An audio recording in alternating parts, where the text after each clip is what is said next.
2025 really does have to be one of the just weirdest, craziest NFL seasons I can remember watching, because we have 2 weeks left of the regular season. And we know in the last week, a lot of teams rest players because their seeds are locked up. We have 2 games left, 2 weeks, and we're still very conflicted on who the legit Super Bowl teams are. I mean, we know obviously the teams in the picture, but if you asked most people, like most NFL analysts, most fans, out of the 14 teams that make the playoffs, if you asked them to give you a list on how many they thought could win the Super Bowl, I mean, I feel like most people are going to name like 10 of those teams, 11. It is the first year in a while where it really feels like almost anyone can win it. No team just is separating themselves. And every time a team does start to kind of separate themselves and we start to get in a rhythm and are like, okay, you know, they might be the team, they have a performance like Denver had this weekend that just makes you doubt how much you can trust them and believe in the other team. I feel like the NFC is a little bit more concrete than the AFC. AFC is definitely just more up in the air, but it really does feel like this is one of those years that is going to be decided by who gets hot and just who plays their best football in the playoffs. And that's kind of like a cliche coach speak statement, but it really is that. Whereas in the past seasons, we've known, okay, it's going to be Kansas City or Buffalo, maybe Baltimore that gets out of the AFC, you know, probably Eagles, Lions, maybe 49ers. You know, you got like 3 teams in each conference. This year, it's wide open. A lot of teams can win it. Quarterback play is pretty good around the playoff teams. We got a lot of guys who have never made deep playoff runs. One of them is going to. We're going to have a new quarterback from the AFC in the Super Bowl for the first time in a while. It's a crazy season. It's a lot of fun. Let's dive into the weekend's games and talk about what's happening.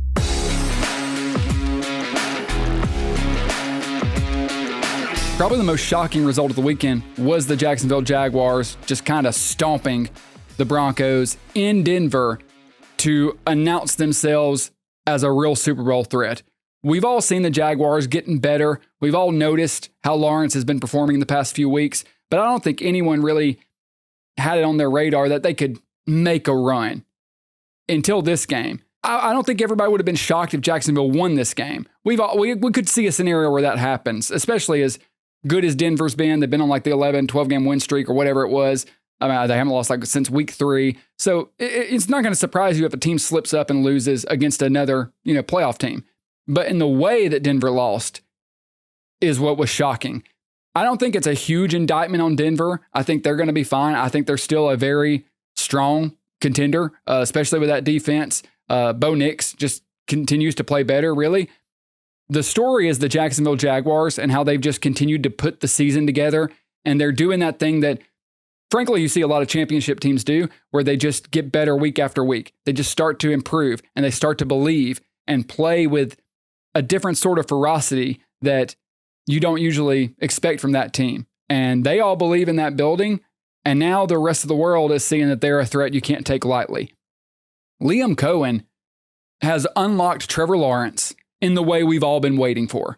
We're starting to see the Trevor Lawrence that all of the draft analysts, all of the, scouts, everybody thought we would see. This is the unanimous number 1 overall pick that we expected.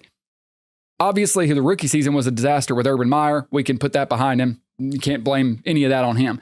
But his second season was really good. He looked good that season. And then since then, it's just been a decline. And there were moments where he wondered, even when they gave him the contract, was that a mistake? Is he the guy? What can you get out of him? Can you get consistent playoff runs? Or was that second year just a blip in an otherwise lackluster career? Liam Cohen is proving that's not the case. Over the last 4 games, Trevor Lawrence is top of the list in almost every category. So over the last 4 weeks, he's got over 1,000 yards. That's 5th in the league. He's got 12 touchdowns. That's 1st in the league. No interceptions. 1st in the league. And a 120.8 passer rating, which is also best in the league. And I know it's like a specific sample size I'm picking, but that's just kind of when I feel like he started to turn it on. So since he's been really elevating his play, that's 4 weeks in a row of playing like one of the top quarterbacks in the NFL. Some of that against subpar competition. Sure, I don't ever give the bad competition argument in the NFL. I think you can do that in college. These are all NFL teams. They're very good players on all of them.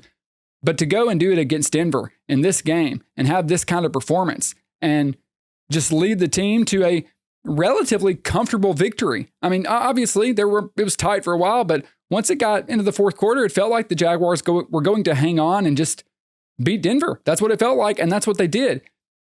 Not only, as I said earlier, did they beat them, it's just the emphatic way in which they did so. If you don't mind, please subscribe to the channel so you never miss out on a video. We're talking the NFL all season long. Back to the video. Denver's other two losses this season were by a combined 4 points. Jacksonville beat them by 14. I mean, that's an exclamation point, especially when you do it against a team who has one of, if not the best defenses in the NFL, who has a quarterback who's been starting to get hot, who has an offensive coach who's won a Super Bowl. Denver's been really, and Sean Payton has been talking shit all year, talked shit all offseason, started talking shit this year, and has backed it up. And then Jacksonville comes into their building. You feel like, if anything, this is going to be a moment where Jacksonville gets overwhelmed by the crowd noise. It's too big of a moment. Maybe they've got too much on them. And they just handle it in a way you have not seen the Jaguars do in a very, very long time. They were ready for the moment. They caught Denver sleeping, and they took the fight to them. And credit goes to the head coach, because there's been a lot of talk about Ben Johnson, Mike Vrabel. They've gotten all of the love when it comes to like Coach of the Year and what they've done, turning around their teams. And rightfully so, they do deserve that.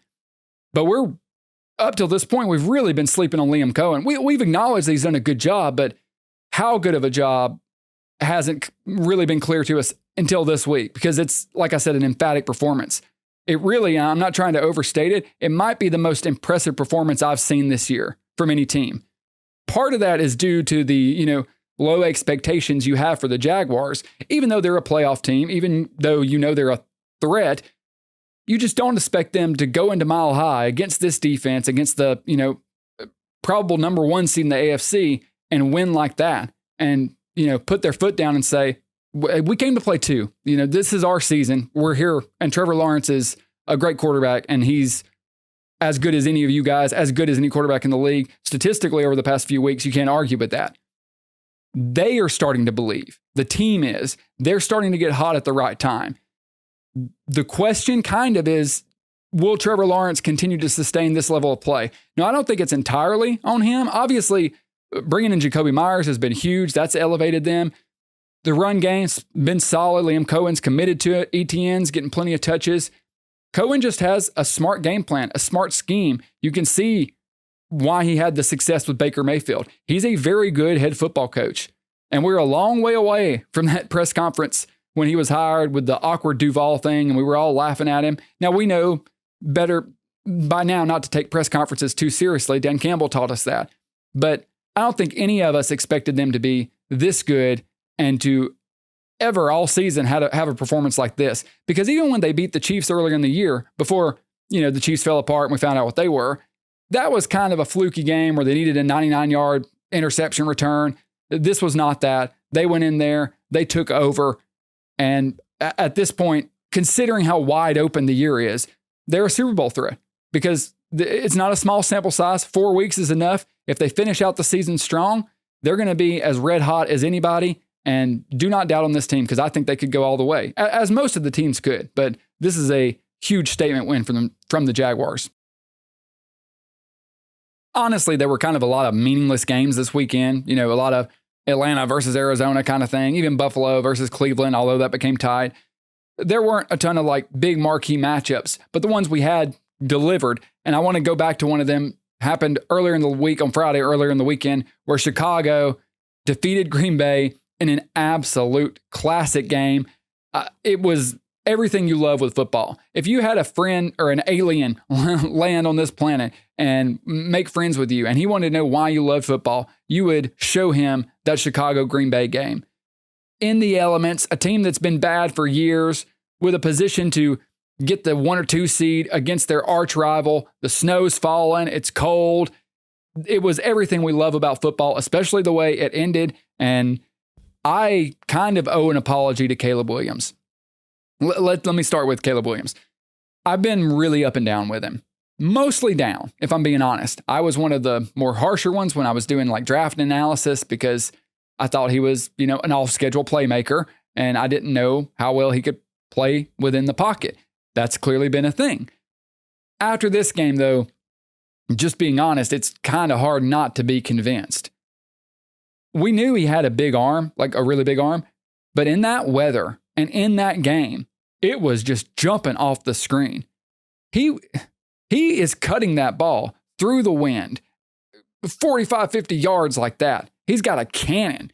That game-winning throw to DJ Moore is as beautiful of a pass as you're going to see. The score late in the game to tie it, the fourth down closer to the goal line where Packers basically send a blitz and he's falling back off his back foot and just slings it. Now the guy was wide open, but still the pass on its own, just unbelievable. So the talent just jumps off.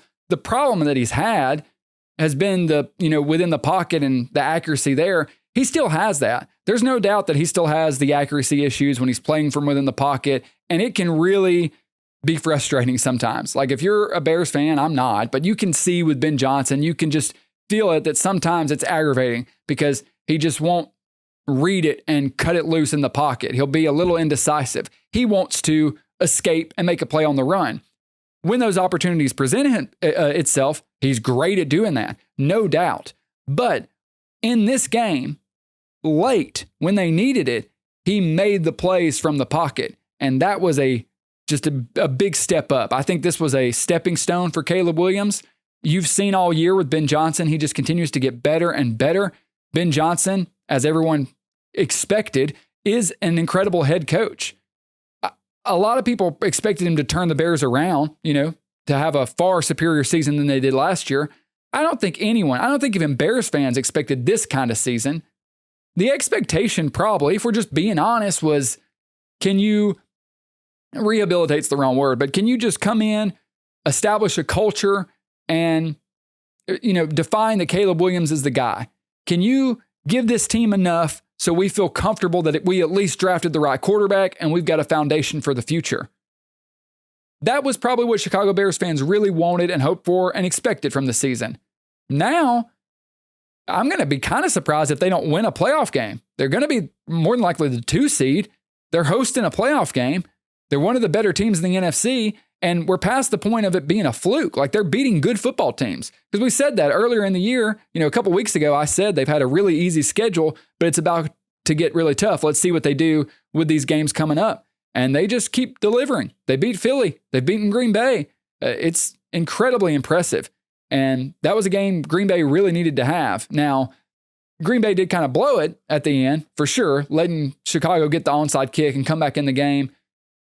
Unforgivable, honestly. So that should have never happened. But it just speaks to the team that Chicago is, to the culture that Ben Johnson has built. And you see it if you watch any of the locker room videos or any of the clips they post on social media after the games. Ben Johnson, that team, it's similar to what we said about Jacksonville. It's one of those feelings you just kind of can't help but love in sports, especially in the NFL, when there's a team who has been bad, who has been subpar for years, when the fans have had nothing to believe in. And then you just see this turnaround and this special season starting to take shape. And at a certain point, it's just not a fluke. It's like, oh man, it's real. We've got a lot working for us. Things are going right. It's that kind of season for Chicago.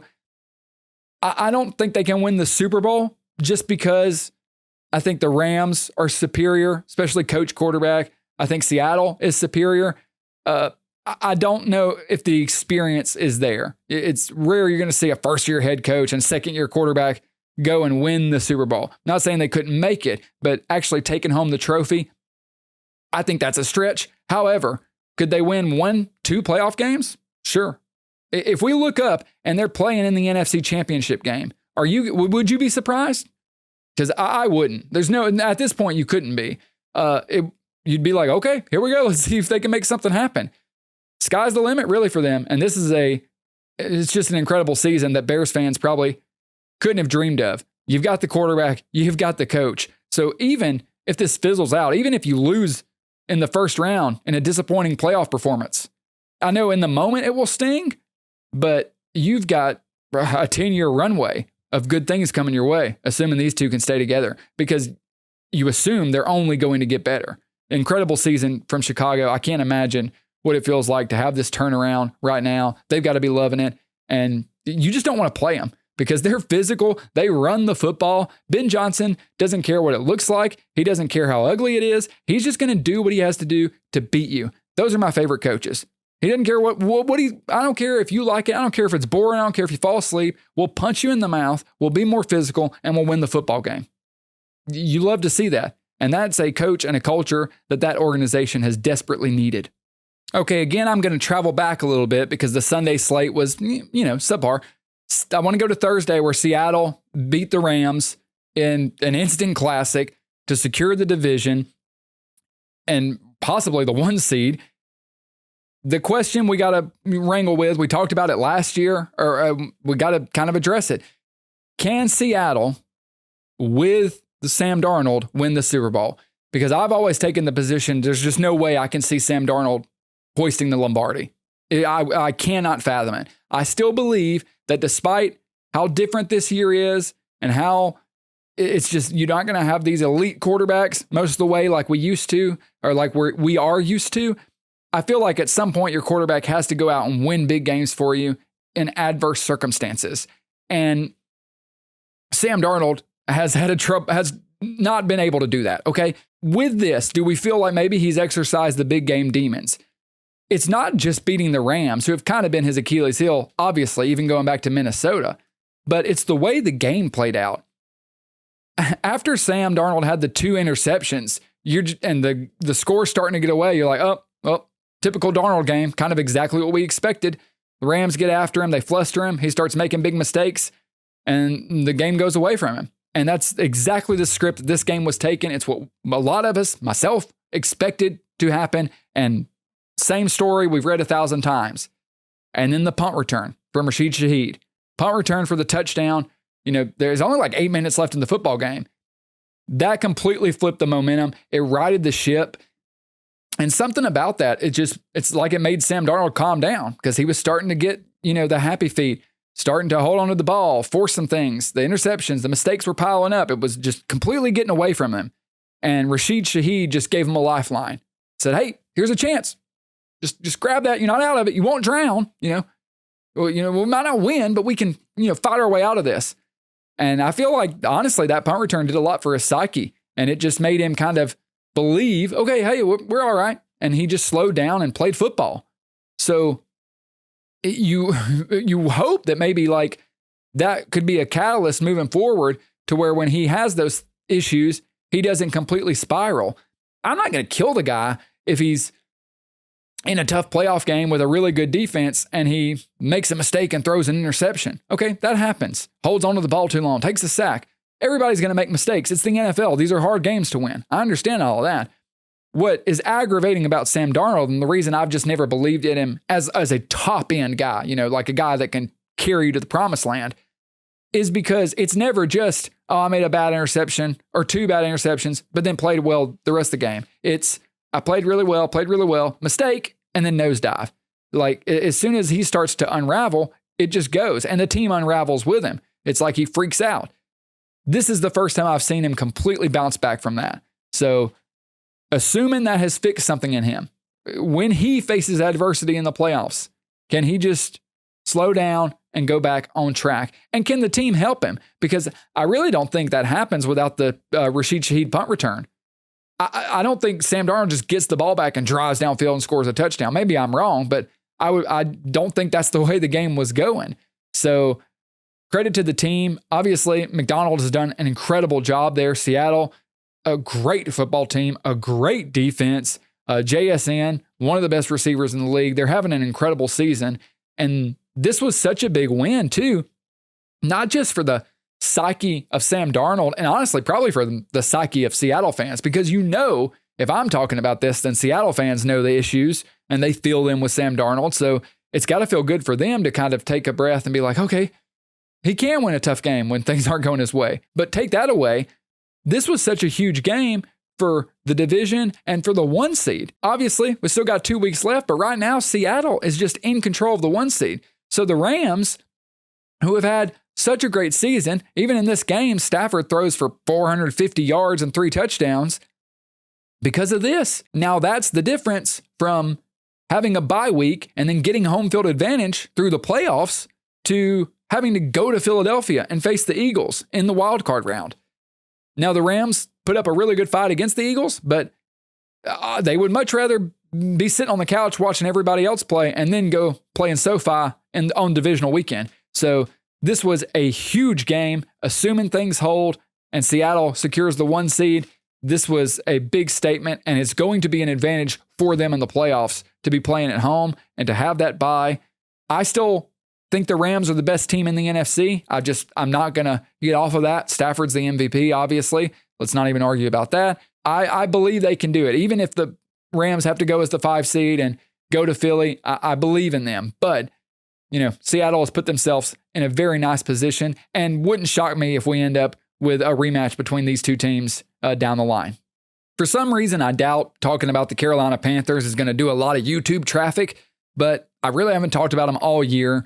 And I have to take a moment and talk about what a great job Dave Canales has done with this team, because he deserves a moment to receive his flowers. We've talked about Vrabel and Ben Johnson and all these teams, Liam Cohen with the Jaguars, these teams that are having a resurgence and doing what nobody expected.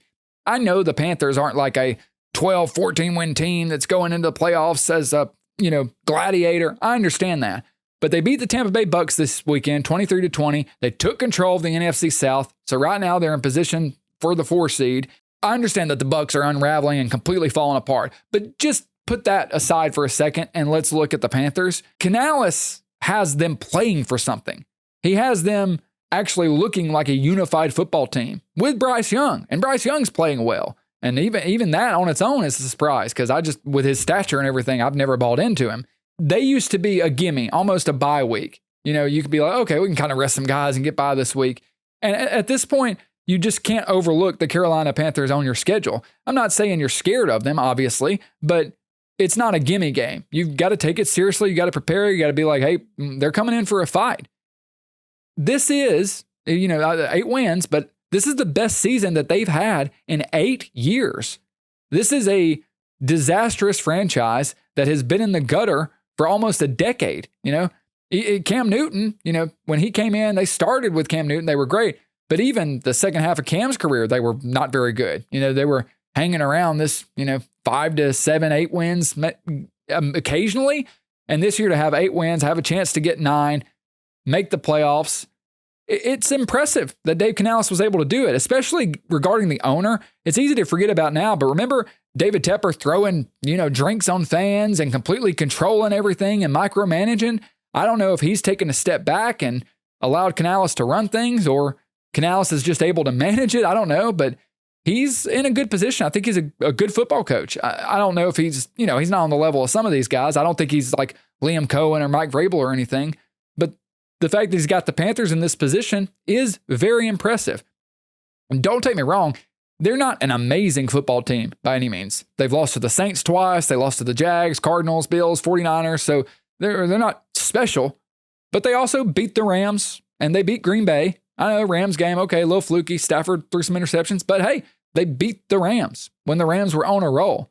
So they're not a great team. They really aren't consistent, but they've been an embarrassment for 8 years. I understand Tampa's collapsing. I get all that. I don't think Carolina's going to win a playoff game. I really don't think that. I don't know what the future is going to hold. All I'm saying is right now, the fact that Canales has the team at the 4 seed, at the top of the division, after just beating Tampa, and a game Tampa really had to have, and that he's winning games with Bryce Young, that alone speaks to the turnaround he's done with this organization. And at the very least, it owes us a moment to step back and say, hey, man, that guy might be a real coach. He's doing a good job, because no one expected them to be, this feisty this season. Like, it's impressive, building the foundation for maybe better things to come in the future. A lot of questions are going to arise really when it comes to maybe this offseason, the decision to pay or not to pay Bryce Young. Because if you get saddled with a bad quarterback contract, with a quarterback that can't go win you games, that's a death blow to your franchise. The problem is Bryce does have games where he looks really good, but I don't think he's putting them together enough to justify that kind of contract. That's a conversation for the offseason. Regardless, you don't have to worry about your head coach, at least for a minute, because Canales seems to have a firm grasp on how things are running down there. I just want to take a second and talk about the Steelers and the Lions game, because I see a ton of people talking about how Detroit got robbed and how long the refs were on the field talking and discussing and trying to figure everything out. Detroit did not get robbed, okay? Bottom line, first off, that was pass interference. Just absolutely by definition. I know on the broadcast, I think Romo said, receivers do that every play, but the corner sold it. And the corner did kind of sell it. I understand that. But it's pass interference by any definition. You're past 5 yards, you're in the end zone, you're running your route, you push the corner and come back inside. It's a textbook offensive pass interference. You don't have to like it. You can say you wish they didn't call it. You could say, oh, maybe they haven't called it all game. I don't know. I didn't watch every snap of the game, okay? But it is offensive pass interference by the letter of the law. Let's go to the lateral to Jared Goff to score. The fact that they let it go on that long, the refs, is ridiculous. Like, forward progress was stopped. They're huddled over Amon-Ra St. Brown. They have him. They're really just driving him backwards. The whistle doesn't blow. Like, you're waiting for it. And then Amon-Ra flips the ball. Goff catches it. If you're watching it in real time, the whistle should have blown 3 seconds before the lateral. Like, it goes on for far too long, even without the OPI. Now, had the refs not blown the whistle and that happened and Detroit won, that would have been the correct result. We could have gotten on here and talked about how it was bullshit that the refs didn't blow the whistle. And that's my point, is people talking about how Detroit got robbed. Well, they didn't get robbed, one, because it was offensive pass interference, and two, that play should have never played out that long. He was stopped before the goal line, driven back, and we're just waiting for the refs to end the play. Like, forward progress was stopped, he's tackled, the refs let it keep going, and then he flips the ball. That's not. The play was over. Detroit lost the football game. Like, that's just the way it goes. Pittsburgh kind of had control most of the game. Like, you felt at the end that maybe Detroit would get back into it, and that's what happened. But I was shocked at how much the Steelers were in firm control of the game. They were like a 7.5 point underdog. So props to Pittsburgh, because they're not a team that anybody really believes in. They've been very up and down. We've talked about Mike Tomlin, what the future holds there. And hell, they weren't even the favorite to win their division. Just a couple weeks ago, the Ravens were still the favorite to win the division, the AFC North, which I thought was insane, because I was like, the Steelers aren't that bad, and the Ravens are a disaster. They never showed any belief or any evidence that they were a good football team that was going to suddenly turn it on. Pittsburgh has a lot of issues. They're not very reliable. They are what they are. They kind of are what they always are, except with better quarterback play than usual. That counts for something. So I think usually with Pittsburgh, we see them, just win 9 or 10 games and sneak into the playoffs and then get blown out in the wild card round. I think this year we're going to see them win right around 10 games, get into the playoffs, and be slightly competitive in the wild card round. I still don't see them winning a playoff game. I don't. With Aaron Rodgers at his age, the kind of deficiencies on the roster, they don't feel like a team that's going to go and knock off one of these other AFC contenders. I don't think they could beat Houston or anybody like that. Maybe I'll be wrong, but I would be kind of shocked if that happens at this point. So if the season ended today, right now they would get the Chargers. So it would be Chargers at Steelers. Obviously, I'm taking the Chargers in that game. Like, there's no way I wouldn't. Below that, the Bills. Maybe it's Bills at Steelers or Texans. Any of those teams. Chargers, Bills, or Texans. At Pittsburgh, I'm taking the away team in all of those scenarios. I don't see Pittsburgh beating any of those teams. So I think they'll be a little bit more competitive than they have been in years past. But ultimately, when it's all over and we're sitting here, in February and thinking about next season, and Pittsburgh fans and the front office and everybody's looking at the season, I just do think it's important to be realistic and take a moment and say, we kind of did the same thing we always do. Because as I say on here, I full transparency, I think it's time for a change with Tomlin. He's a good football coach. It's run its course. I think they need to move on and start with someone else. The problem with that, there's not a lot of great coaching candidates out there. So maybe you wait another season. I don't know. I just think it's the same old Steelers. A little bit better, a little more impressive than, we expected, but they're going to do what they always do. This was a story that broke last week, and I just hadn't had a chance to touch on it yet, but I do want to speak on it. Mike McDaniels for the Miami Dolphins benched Tua. He announced that he was benching him, and he was starting Quinn Ewers. Obviously, they got boat raced by the Bengals. Okay, great. Regarding Tua, just a Tua retrospective and where we stand with the Miami Dolphins and with Mike McDaniel. Should he be the coach going forward? Was this the right decision? Let me tackle Tua, and then I'll tackle Mike McDaniel. Tua isn't talented enough to be a franchise quarterback. We've known that. Like, people keep pretending he's something he's not, because when he first got with McDaniel, it looked nice when everything's working and it's in structure. That's kind of the problem. Everything has to be going perfect for him to succeed. I mean, he was the quarterback at Alabama. What he did coming in as a freshman, winning that game, amazing. He's kind of been riding off of that since. After that, they ended up getting blown out by Clemson in a national championship game. Like, absolutely blown out. Weren't even competitive. He got hurt that other season. And we've seen the injuries. The injuries stack up one after the other in the NFL. That's a problem on its own. He's smaller frame, he's injury prone. It's a real concern. The fact that your quarterback cannot get hit at all, you're really game planning with one arm tied behind your back. Every head coach, every play caller, every offensive coordinator, they want to protect their quarterback. They don't want them to get hurt. They're not going to put them, in unnecessary risky situations, other than Brian Daboll and Jackson Dart. He did that all the time, and he got fired. Most coaches aren't going to do that. It's not that's the problem with Tua. It's that you can't have him get touched or hit at all. So when he's standing in the pocket and a play's developing perfectly, and he's got a guy that's going to be coming open and he just has to throw it, the problem is he's going to get lit up by this edge rusher coming, and he just needs to stand in there and take the hit and deliver it. He won't do it. He'll throw to the check down or go down because he doesn't want to get hit. Can't even say I blame the guy at this point, because every time he gets hit, it's a collective holding of breath in the stadium. But I can't have you as my franchise quarterback if that's the case. Like, what are we doing? They should have never given him the contract, and it's an example of bad business. Maybe franchise are finally learning that. You can't pay a quarterback unless you are certain he's the guy. If there's any doubt at all, any doubt that he is your franchise guy, you can win games because of him, not just with him, but because of him. If that's not the case, that's the question. When I'm signing a quarterback, can I win games because of the quarterback? Not with, can he win games for us? If the answer is no, don't sign him to a $55 million a year contract. And it got out of hand there for a while where everybody was getting paid. Kyler, Tua, Trevor, all these guys, Brock Purdy. And Brock Purdy's good, obviously. Like, he's not in the same category as these guys. Like, I'm not trying to say that. However, Miami should have never paid him. They were bidding against themselves. No one was going to go and give Tua a $50 million contract. Nobody. But Chris Greer drafted him above Justin Herbert, which a lot of guys would have. Okay, it happens. The problem is he doubled down on the decision because he's like, I'm not wrong. Tua, I'm signing Tua. He's our guy. He was the right pick. Everything's going to work out.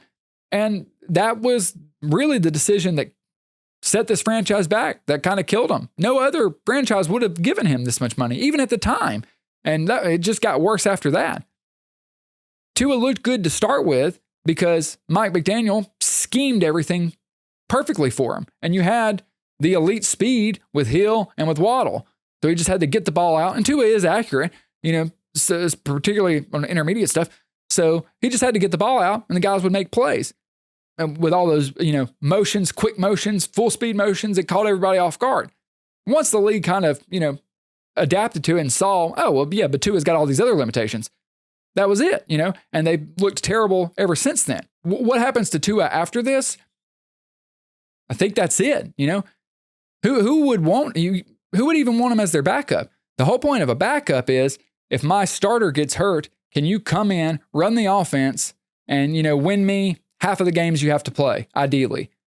Well, if Tua comes in, one, he's got to play a very certain way for you to have any sort of success, and two, he's got a very high injury risk. So I can't have a backup who's more likely to get injured than my starter. I think it's a non-starter. And with the contract, I really do think Tua's NFL career's over. Maybe there's a team out there desperate enough to bring him in and, take him to training camp and see what happens. I wouldn't do it. I don't think you could. I'd take a bet on any of these other guys on practice squads, undrafted guys, young college guys that I might could turn into something. I think Tua is a non-starter. It's a shame, but he got paid. That's what it is. Let's move on to the coach, Mike McDaniel. There was a lot of steam earlier in the year gaining that he needed to be fired. Fire McDaniel, fire McDaniel. It was all going downhill.